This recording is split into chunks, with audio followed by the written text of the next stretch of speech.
Olá a todas, a todos e todes, eu sou Lívia Pacheco e vou compartilhar com vocês uma tessitura colaborativa, ou seja, um trabalho escrito por várias mãos.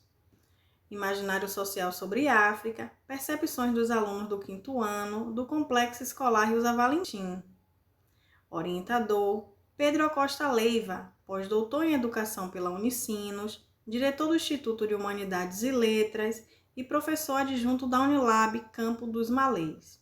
Autora principal, Lívia Barbosa Pacheco Souza, especialista em Educação em Gênero e Direitos Humanos pelo NEIM-UFBA, em Gênero e Sexualidade na Educação pelo NUCUS-UFBA e em Relações Étnicos-Raciais pela Uniafro-Unilab, graduanda em Licenciatura Plena em Pedagogia da UNEB.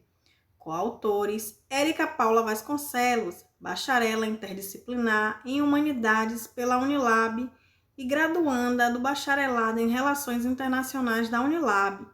Sumane Embalou, graduando no Bacharelado Interdisciplinar em Humanidades da Unilab. Introdução. O processo de fixação no imaginário social acerca do continente africano resulta no desconhecimento da verdadeira história da África. África como continente, composto por 54 países, como berço da humanidade, como terra do ouro, marfim e sal, como um mosaico de heterogeneidade, diversidade de povos, línguas, costumes, cultura e culinárias. Este trabalho visa compreender as percepções equivocadas dos alunos do 5º ano, crianças entre 10 e 11 anos de idade, do Complexo Escolar Ilza Valentim, localizado no bairro Campinas, na cidade de São Francisco do Conde, Bahia.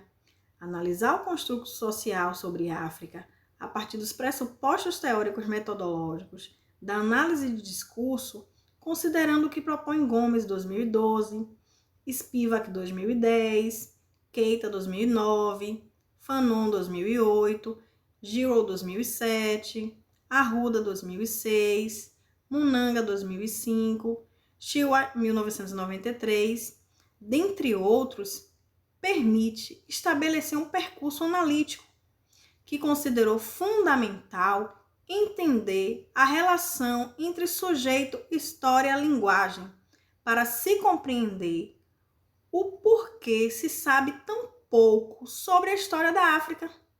Nesse sentido, os colonizadores criaram e difundiram um imaginário social sobre a África. Escravos, fome, miséria, bárbaros, selvagens, leões soltos, esse imaginário equivocado foi criado para justificar exploração, escravidão, doutrinação dos povos, etnocídio e apagamento do continente africano, já que, segundo eles, a raça negra é atribuída a significações negativas, inferiores, subalternas e primitivas.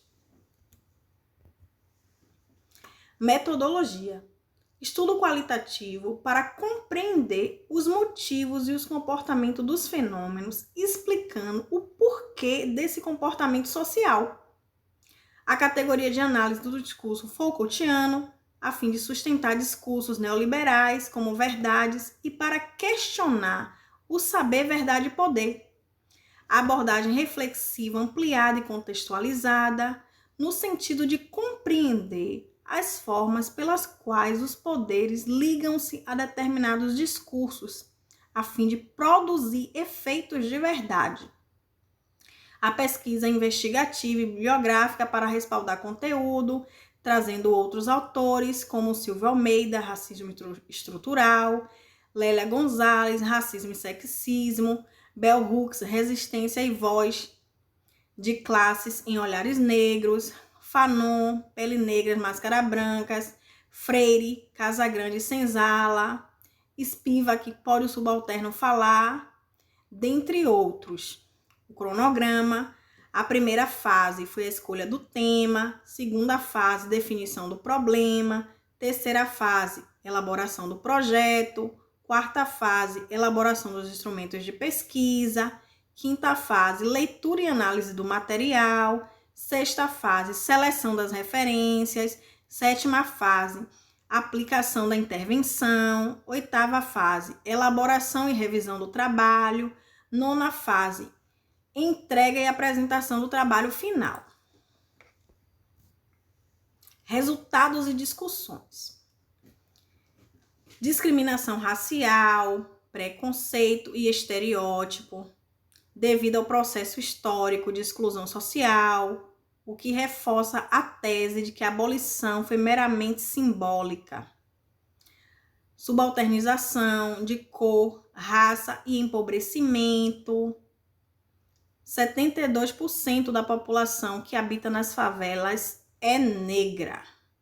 De acordo com um livro Um País Chamado Favela, de 2014, de Celso Ataíde e Renato Meirelles.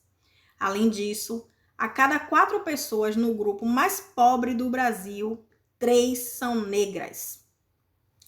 O construto social equivocado sobre a África, de que o povo negro africano não tem nação, não tem cultura, não tem passado, não tem história. O encarceramento, devido à teoria lombrosiana. O Infopenla, que é o Levantamento Nacional de Informações Penitenciárias 2019, afirma que 64% da população carcerária brasileira é composta por pretos e pardos. Entre as mulheres, esse indicador sobe a 68%. E o etnocídio, que é o apagamento das raças. Essas são algumas das articulações racistas, arbitrárias, opressoras, distorcendo a realidade e que não refletem a riqueza histórico-cultural africana. Esse está presente até os dias atuais, marcando o negro pela cor da pele, transformando-o em mercadoria e o eliminando sistematicamente por conta de uma política oficial de branqueamento. E a desigualdade sociocultural, que é fruto da omissão e da negligência do Estado em relação a esse grupo, mostra que houve, na verdade, um falso processo de abolição da escravatura, em virtude da manutenção de perspectiva que julga a pessoa negra inferior em relação às outras etnias, o que fomenta a manutenção do racismo estrutural. Conclusões. Na tentativa de apagar a presença africana e sua herança do Brasil, os dirigentes brasileiros ignoravam e marginalizaram a história da África e suas contribuições na sociedade brasileira. A atuação dos negros foi importante para que sua cultura e herança fossem possíveis até os dias atuais. Ao hierarquizar as culturas do outro, provocaram o evolucionismo social. A ideia de selvagem, não civilizado, inferior, diferente e a não aceitação das diversas manifestações negras tornaram a ideia de África um obstáculo para o entendimento da história da África e suas diversas contribuições para a sociedade brasileira. Para tanto, precisa-se fazer valer a Lei 10.639 de 2003, descolonizar o currículo, exigir literaturas que tragam a história da África e contá-la para que se faça conhecer os povos e culturas que formam o povo brasileiro. Nota-se que ensinar a história da África e seus direitos humanos é uma possibilidade construto-discursiva para questionar as estruturas hegemônicas de poder e promover sensibilização, conscientização, construções de ações de combate e enfrentamento, empoderamento à raça não branca, ressignificando realidades e desarticulando ciclos de violência e estigmas jocosos. Precisamos da conscientização de todos sobre a violência perpetrada contra o povo negro e aquilombarmos para desconstruir essa visão intencionada e perversa. Algumas referências. Gratidão.